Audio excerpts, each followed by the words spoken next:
Let's go next to the Washington Huskies. And this is a team that is flying under the radar going into this year, but man, you need to start to wake up for what this team could accomplish. We all know the domino effect that existed from Nick Saban's retirement and the challenges that Jedd Fisch had to endure when Kalen DeBoer left to become the head coach at Alabama. There was a little bit of a roster exodus. Only 2 returning starters returned from the year before. So at the start of the season last year, they had just 56 scholarship players at the start of spring ball. And you look at their schedule, they played 7 of the top 10 teams from the Big Ten last year. They also lost the Apple Cup. They got blown out in Penn State's whiteout. So you kind of look at everything. The fact that they even got to 6-6 isn't that bad. You get a win over Michigan. That was pretty significant to avenge that loss from the national championship game the year before.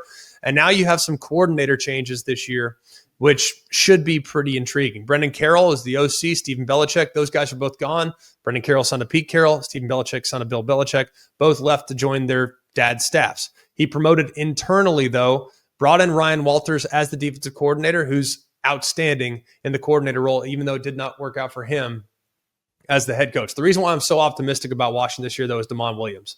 I think Damon Williams has a chance. He served a little bit of time last year when he was playing behind Will Rogers. We got to see a little bit of him and then got to going a little bit. Takes over the second half of the UCLA win.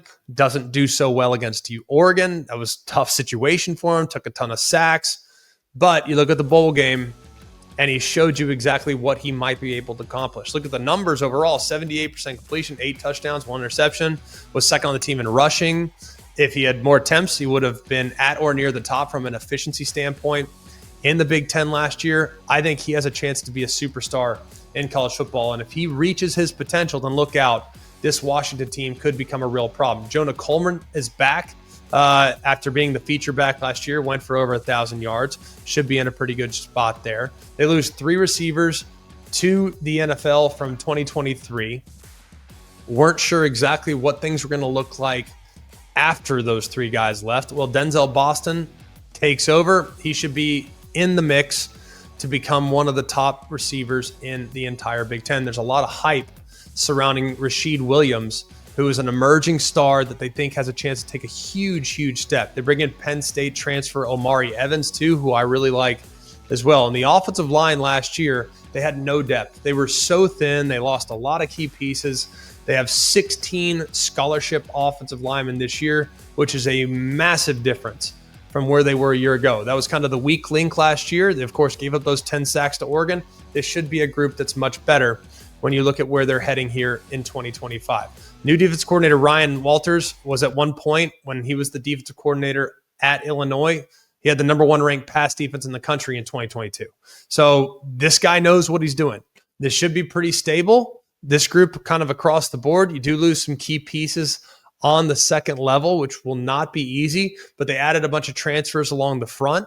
They also have, I think, pretty decent setup. They lose a couple starters there in the back end defensively, but they have a couple pieces back that showed some real signs, including adding Takario Davis from Arizona, who was an all Big 12 player a year ago and has great length at the position. I think the record last year was not reflective of what this team could be this upcoming year. I think you get a second-year coach bonus boost from Jedd Fisch. I think the schedule goes from being one of the hardest to one of the most gettable.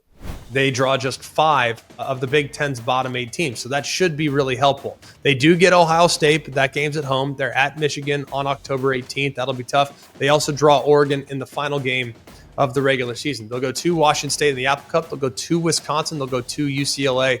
Then you look at the rest of their schedule, it's kind of gettable. You get Illinois at home, you get Purdue at home, you get Rutgers at home. So I think things are kind of lining up right now to allow Washington to slip into sleeper mode here if Damon Williams at quarterback can take that next step.